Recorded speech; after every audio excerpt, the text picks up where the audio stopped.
The crystal chandelier above the dining table threw sharp, cold light across the polished mahogany.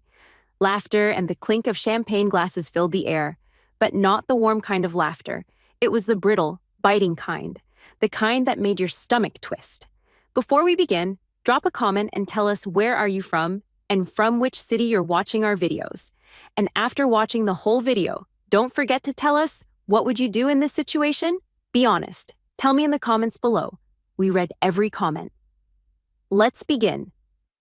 I sat at the far end of the long table, fingers wrapped around the stem of my untouched glass, forcing my expression into something neutral.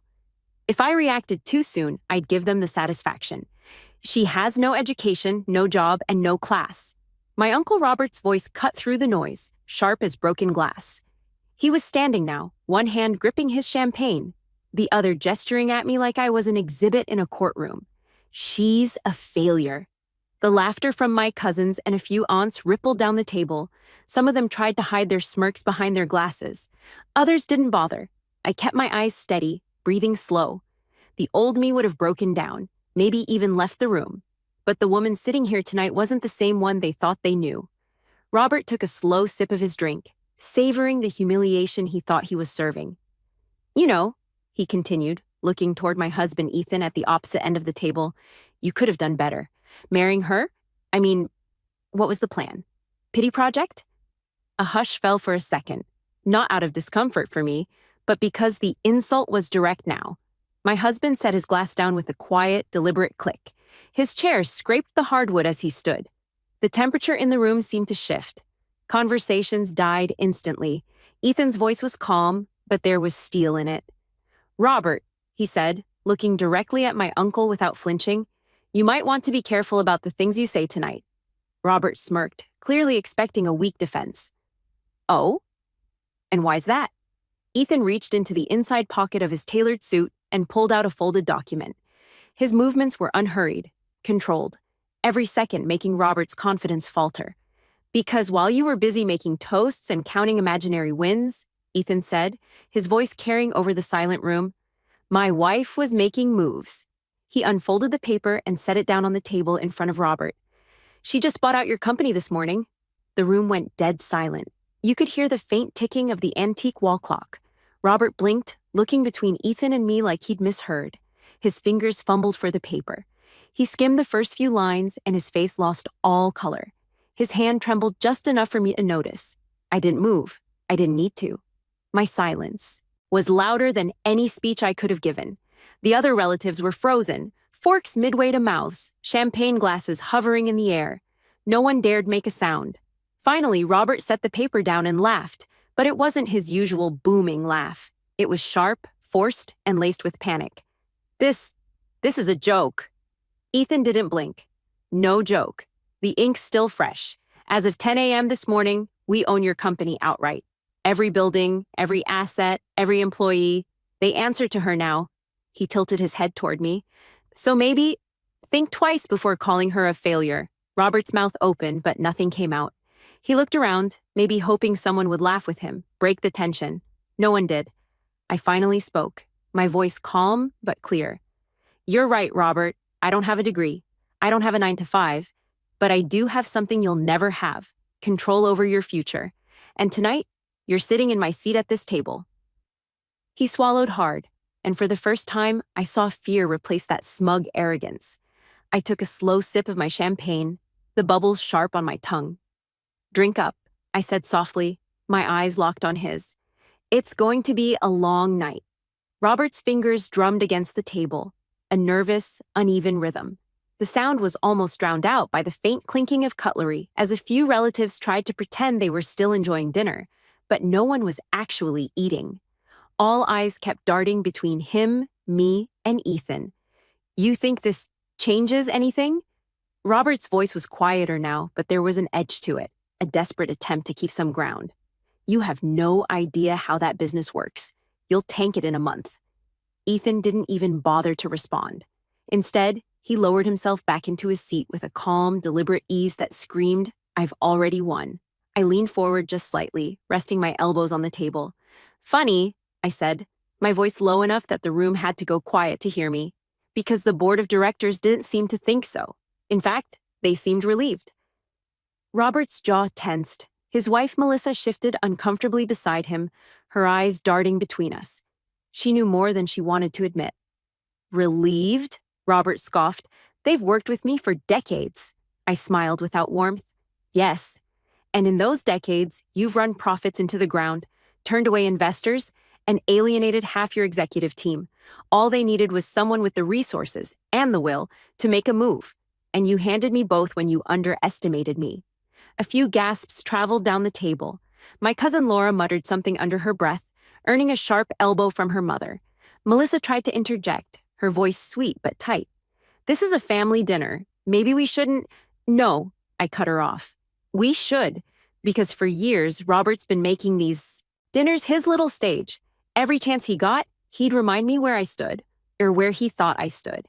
He loved painting me as some helpless woman who married into money because I had nothing else going for me. My uncle's nostrils flared, but he stayed silent. And now, I continued, the only thing you'll have going for you is whether I decide to keep you in that company or cut you out entirely. The color drained further from his face. He glanced toward Ethan, but my husband was simply sipping his wine, watching him like a chess player observing a cornered opponent.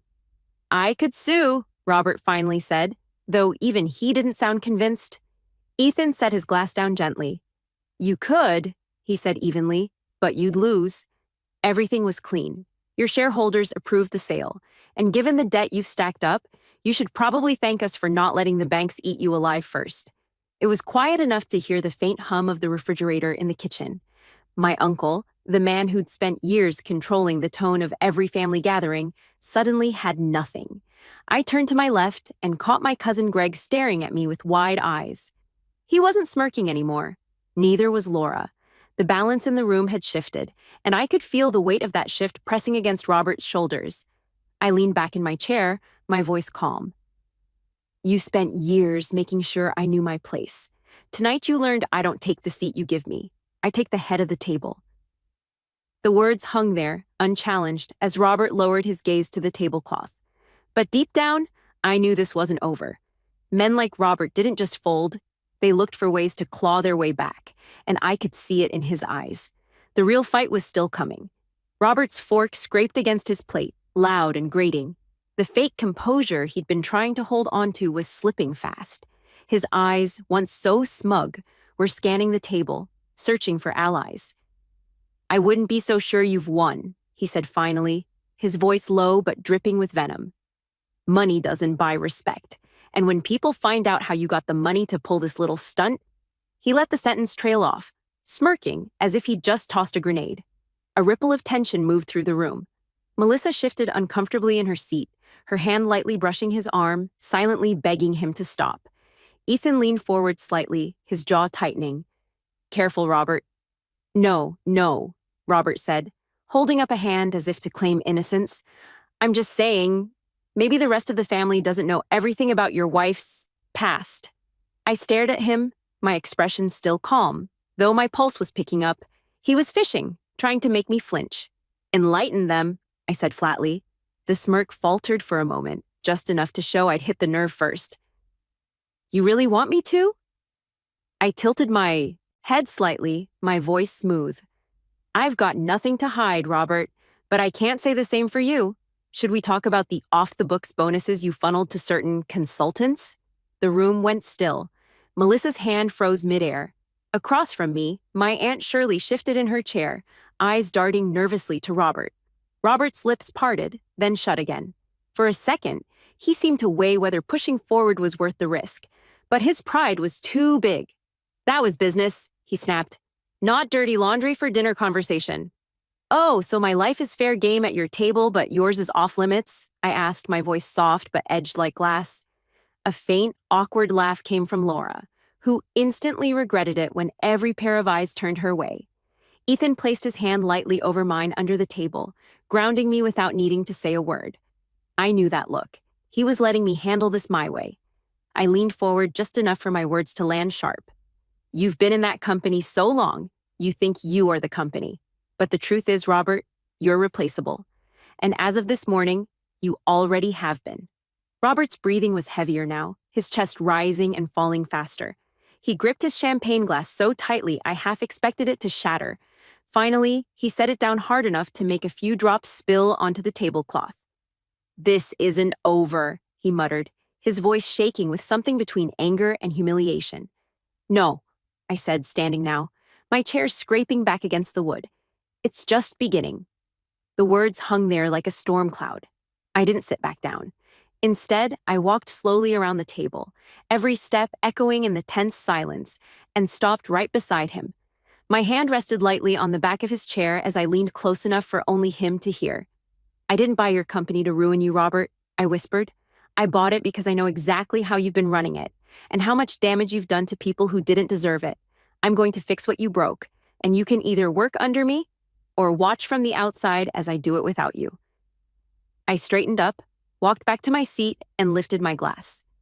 "To family," I said dryly, "always full of surprises." No one dared toast back. Robert didn't drink to my toast. He sat stiff in his chair, his hand curled into a fist against the tablecloth. I could almost hear the gears grinding in his head, trying to spin this disaster into a win. It didn't take long.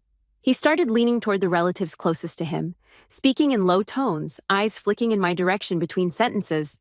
I couldn't hear every word, but I caught enough. Phrases like, "She doesn't know what she's doing," and "Ethan's pulling her strings." Classic Robert. If he couldn't win in the open, he'd try to poison the room from the shadows. Melissa was doing the same, though less subtly. She leaned over to my Aunt Shirley, whispering something that made Shirley's mouth tighten and her eyes narrow at me. I let them talk. Let them dig their own holes. Across the table, my cousin Greg cleared his throat loudly. "You know," he said, his voice carrying just enough to silence the whispers, "I've worked for Robert for 8 years, and I'm not saying I've seen everything, but—" He hesitated, glancing at me. "Let's just say I'm not surprised the board sold." Robert's head snapped toward him. "Greg, watch yourself." Greg shrugged, but his tone hardened. "No, I think I've watched enough. Watched you take credit for other people's work. Watched you throw junior staff under the bus to save your own skin. Watched you funnel money into side projects that conveniently involved your buddies." A stunned hush fell over the table. My heart kicked up, not from fear, but from the unexpected feeling of someone breaking rank. Robert's face was turning a dangerous shade of red. "You ungrateful." Greg didn't flinch. "Ungrateful for what? The unpaid overtime? The constant threats about how I should be lucky to have a job?" Melissa tried to cut in, but Greg's voice rose over hers. "You want to talk about who's a failure? How about the man who just lost his company because he thought humiliating his own family was more important than running it, right?" I watched the room shift again. The people Robert thought were on his side suddenly weren't looking at him. They were looking at me, and some of them were actually nodding. Robert's breathing was ragged now, but he couldn't blow up here without confirming everything Greg had just said. His eyes darted to Ethan, but Ethan was just calmly observing, almost as if he'd been waiting for this moment. I set my glass down and spoke clearly, making sure everyone heard me. "I didn't buy the company for revenge. I bought it to save it. Because the truth is, Robert, you were about to lose it to the bank. And if you think I'm wrong, feel free to show everyone your last quarterly report." Robert's hand twitched, but he didn't move. Greg leaned back in his chair, folding his arms. "Guess some of us were just waiting for the right person to take the wheel." Robert's lips pressed into a thin line. For a man who loved to dominate a room, watching him sit there, silent, cornered, and stripped of his usual swagger, was the sweetest proof that power had shifted for good. But something in his eyes told me he wasn't done yet. And I knew, before this night was over, he'd try one last desperate move. Robert's silence didn't last long. I could see the way his jaw worked, the faint twitch in his temple. This was a man who couldn't stand being cornered, who lived off controlling the narrative. Losing that control in front of his own family, it was eating him alive. The dining room felt heavier now. Even the air seemed thicker, charged with that electric tension before a storm breaks. And then, just as I expected, Robert made his move. He pushed his chair back sharply, the legs screeching across the polished floor. "You all think she's some hero," he spat, pointing a finger in my direction. "But let me tell you who she really is." Melissa's hand shot out to grab his arm, but he yanked it away. "She didn't earn that money.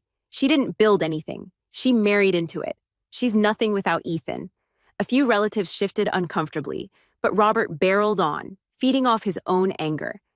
And now she's parading around like she's some corporate savior? Please. This is all a game to her. She'll run the company into the ground in 6 months. I let him talk. His voice was loud, almost frantic now, his words spilling over each other. He thought the volume would mask the desperation. When he finally paused for air, I stood slowly, my palms resting lightly on the table. Are you finished? My voice was low, but it cut through the room like a knife. Robert sneered. Not even close. I nodded once. Good, because now it's my turn. I walked around the table, not rushing, each step echoing in the silence. Every pair of eyes followed me until I stopped beside Robert. You've made your opinion of me very clear over the years, I said, my tone calm but sharpened by something colder. You've called me useless, weak, a mistake, and I took it. I let you say whatever you wanted because I knew something you didn't. I leaned in slightly. That every insult, every attempt to humiliate me, every time you tried to keep me in my place, was building the fire I'd need to take everything from you the day I decided I was done. His face was inches from mine, his nostrils flaring, but he didn't speak. I straightened, my voice rising so everyone could hear. You're right, Robert. I didn't have the money to buy your company on my own. But what you've never understood is that success isn't about doing it alone. It's about knowing who to trust, who to work with, and who to cut loose. And tonight, you just made the last one very easy for me. I pulled a second document from my bag and placed it in front of him. This is your termination letter, effective immediately.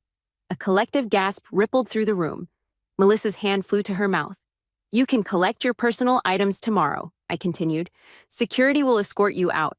And before you threaten to sue again, this too was approved by the board. You've been voted out. Robert's hand hovered over the paper, but he didn't pick it up. His chest was rising and falling fast, his eyes darting around the table as if searching for someone to step in. No one did. Greg broke the silence with a low whistle. Guess that's checkmate. Robert's chair scraped as he stood, his hands clenched at his sides. For a second, I thought he might explode. But instead, he just muttered something under his breath and stormed out, the heavy front door slamming behind him. The sound echoed for a long moment before anyone spoke.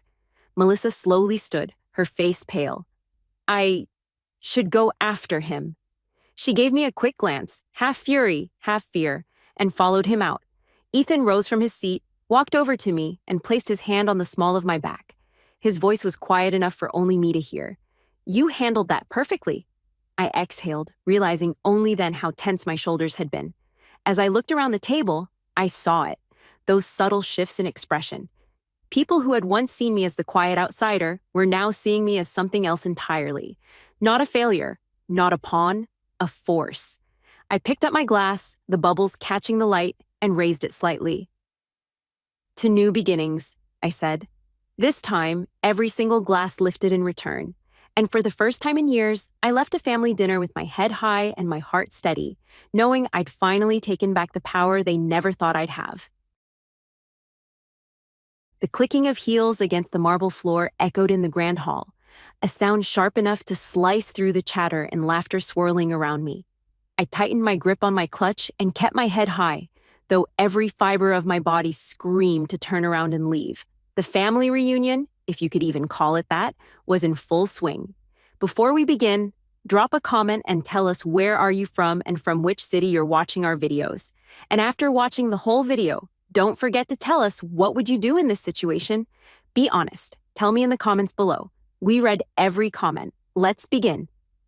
Crystal chandeliers spilled golden light over tables dressed in white linen, each topped with fresh roses and champagne glasses. It looked like something out of a magazine, but the air was thick with the kind of politeness that only hides deeper cracks. I had barely stepped past the entrance when my Aunt Denise spotted me, her lips curled into that signature half-smirk she reserved for moments she could humiliate someone without raising her voice. "Oh, look who finally decided to show up," she drawled, her manicured fingers wrapped around a champagne flute.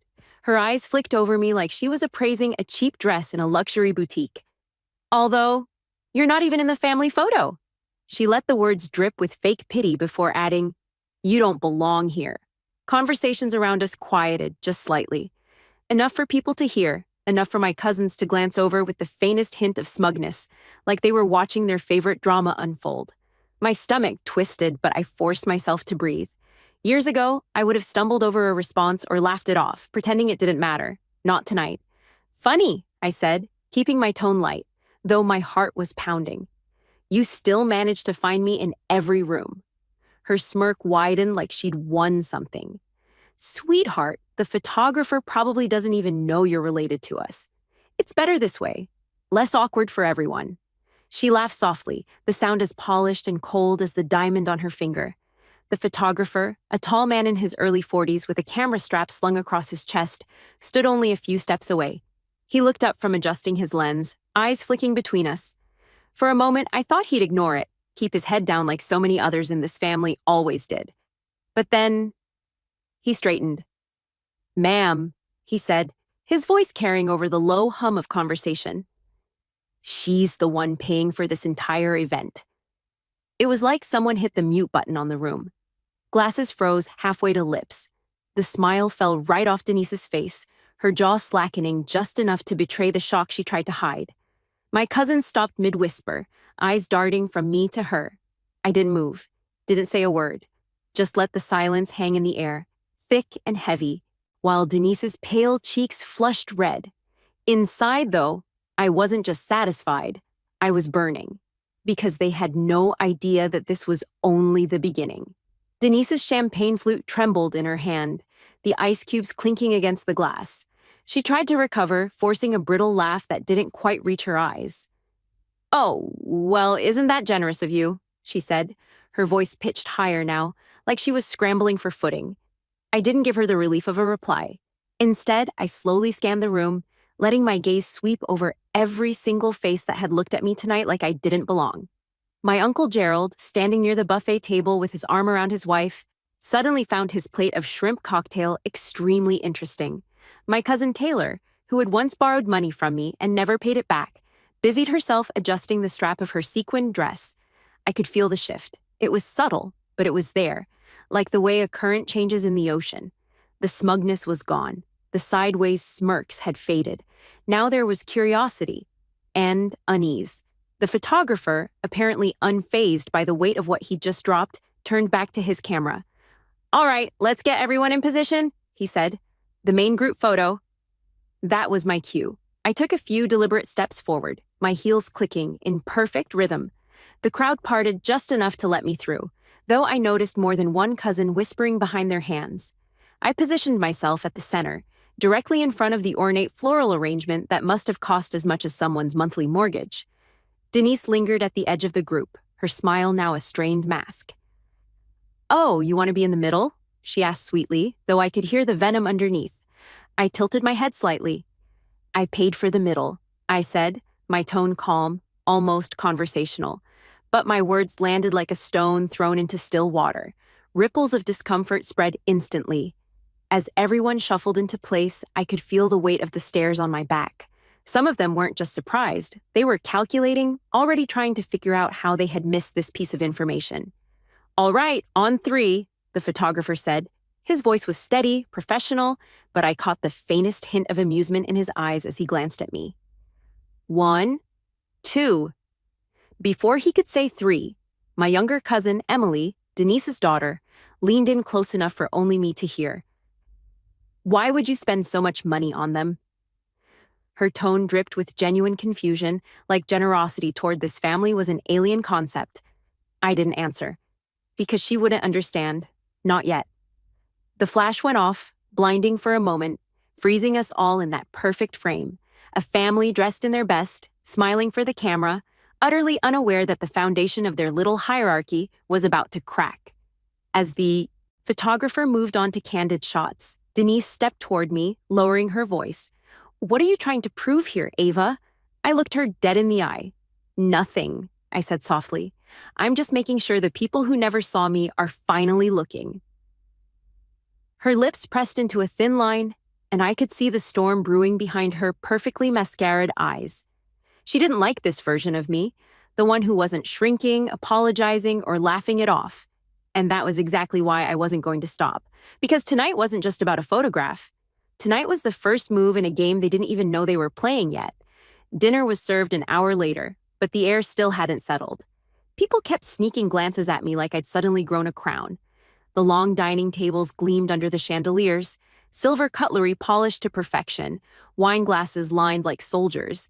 Waitstaff in crisp uniforms floated between tables, pouring Merlot and setting down plates of roasted chicken, garlic mashed potatoes, and sautéed green beans. I took my seat at the far end, deliberately choosing the chair near the balcony doors, rather than the center where they'd usually corral the important family members. My position was strategic. I could see everyone, read their faces, and catch every whisper. It didn't take long before the murmurs began. My cousin Taylor was leaning toward her brother, whispering, "Did you know she was paying for all of this? Since when does Ava have that kind of money?"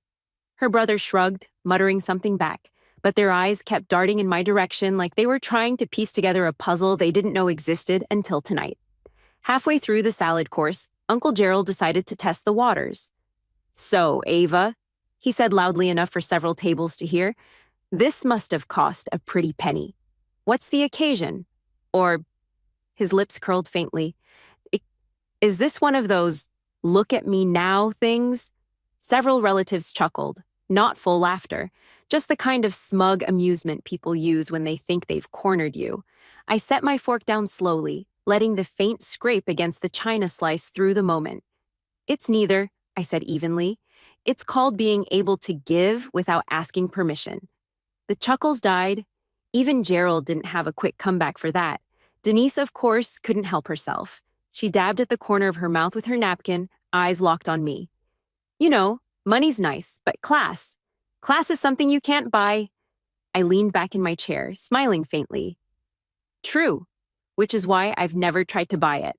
I just noticed how expensive it is for some people to pretend they have it." A few gasps rolled through the table, and one of my younger cousins actually coughed into her drink. Denise's face hardened, but she turned away, pretending to focus on her plate. As the main course arrived, the tension only thickened. It wasn't anger, it was something sharper. Suspicion. They wanted to know where the money came from, why I'd spend it on them, and most importantly, what it meant for the unspoken hierarchy that had kept me on the outside for years. I could see the gears turning in their heads, and that was exactly what I wanted. They had always thought of me as the quiet one, the one they could mock in passing and forget about by dessert. Tonight, every bite of food they took would be seasoned with the knowledge that they'd underestimated me. I sipped my wine slowly, locking eyes with Denise again across the table. I didn't need to say a word. The message was already delivered. What she didn't know, what none of them knew, was that this was only the first course in a much bigger meal I'd been preparing for years. By the time dessert was being served, the tension in the room had grown so thick you could slice through it with the cake knife the servers carried. The scent of fresh coffee mingled with the sugary warmth of vanilla sponge and buttercream, but nobody seemed to care about the food anymore. Every pair of eyes found a reason to glance my way. I could feel the undercurrent pulsing at the table, half curiosity, half irritation. This wasn't just about a single night or a bill being covered. This was about their unspoken belief that I'd never stand shoulder to shoulder with them, let alone above them. The photographer moved discreetly between tables, snapping candid shots. He lingered near ours a beat too long, his lens catching the smallest details. The twitch in Denise's jaw, the stiff way Uncle Gerald lifted his cup, the way Taylor's eyes kept darting to me before flicking away. He knew, maybe even better than they did, that this dinner was turning into something far more interesting than a reunion. When the cake was sliced and passed around, I stood up. Not abruptly, slowly, letting my chair glide back against the polished floor, the sound subtle but sharp enough to hush the nearby chatter. I picked up my glass and let my gaze sweep across the room. "I just wanted to thank everyone for being here tonight," I began. My tone was warm, but my eyes didn't soften. "Family is complicated. Some of us only see each other at events like this, and some of us—" I let the pause hang for just a second longer than was comfortable. "Only acknowledge each other when there's an audience." A few people shifted uncomfortably. Denise's fork froze halfway to her mouth. "I wasn't sure if I should do this," I continued, "but I've learned something important lately. Silence doesn't buy you respect. It only teaches people to ignore you." The room was silent now except for the faint hum of the heating vents. My heartbeat thudded steadily in my chest, but my voice stayed even. I paid for this evening not to prove a point, but to remind myself and maybe a few of you that I've never needed anyone's permission to belong here. A ripple of whispers moved through the crowd. At the far end of the table, my uncle's wife leaned in and muttered something to him. He didn't respond. He just kept watching me, like he wasn't sure whether to be impressed or unsettled. Denise finally set her fork down, her eyes locking on mine. "Well," she said, her voice cool but tight, "I'm sure we're all grateful." The word grateful sounded like it had been dragged over broken glass. I smiled faintly. "I'm sure you are." A few gasps escaped from the cousins' table. My words weren't loud, but they didn't need to be. Tone could cut far deeper than volume. The photographer snapped another picture at that exact moment, and I had no doubt it would capture everything. The tension in Denise's expression, the confidence in mine, and the uncomfortable awareness radiating from everyone else. Inside, I felt the slow, satisfying shift of power. For years, they'd chosen the script where I was the quiet, overlooked background character. Tonight, I'd rewritten it without asking their approval. And the best part? We were far from the final scene. The tension lingered like humidity in the air, making it harder for anyone to relax. The servers were quietly clearing plates, moving like ghosts so they didn't interrupt whatever storm was brewing between me and Denise. Conversations had thinned out to faint murmurs and clinking silverware, but most people weren't even touching their dessert anymore. They were watching. Waiting. I set my glass down deliberately, letting the stem click against the polished wood. My fingertips rested lightly on the table's edge as I straightened, scanning every face in the room. This time, I didn't bother with the polite preamble. "Do you know the funny thing about family?" I said, my voice even but carrying across the hall. "They'll remember every time you don't show up for them, but they'll forget all the times you stayed quiet to keep the peace." A few people shifted in their seats. My aunt's lips pressed together so tightly they almost disappeared. My uncle's gaze slid toward the tablecloth, as if it held something worth studying. "I kept my head down for years," I continued, "because I thought it was better to avoid conflict. But what I've learned is, silence doesn't protect you. It just makes you invisible. And invisible people are easy to dismiss." Denise's shoulders stiffened. "If this is about me," she began, but I cut her off without raising my voice. "It's about everyone who ever looked right through me while pretending I wasn't standing in the same room," I said. "It's about the way some of you measure worth, not by how someone treats others, but by how loud their name is in a conversation." The murmurs started again, a low wave moving through the tables. I let them talk, watching. The unease ripple from person to person. "And for the record," I added, leaning forward slightly, "paying for tonight wasn't some act of charity. It wasn't revenge either. It was a reminder, to me and to you, that I'm not just here.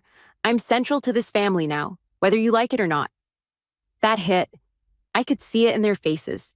Some were calculating, others embarrassed, and a few genuinely shocked. It was one thing for them to hear I'd paid for the event. It was another for me to stand here and say it without apology. Then I pulled the real card. "Since we're all here, I might as well mention. This venue, it's mine now. Bought it 3 months ago, so technically..." I let my gaze sweep across the room. "You're all my guests. And Denise, next time you decide who belongs in a photo, maybe remember who owns the wall it's going to hang on." The silence was absolute. Even the servers froze. Denise blinked once, her jaw tightening so much I thought she might crack a molar. My cousins exchanged wide-eyed looks, torn between disbelief and the thrill of watching someone finally say what no one else dared. I leaned back, picking up my wine again. "Now, shall we get another round of photos? I think this time, everyone will want to make sure I'm in the middle." The photographer grinned faintly, raising his camera. Denise's expression stayed locked in that strained, polite mask, but her eyes, they were burning. And I sat there, calm, sipping my wine, knowing I'd just shifted the balance for good. Because the truth was, this wasn't the end of anything. It was the start of a very different chapter, one where they'd think twice before ever telling me I didn't belong again.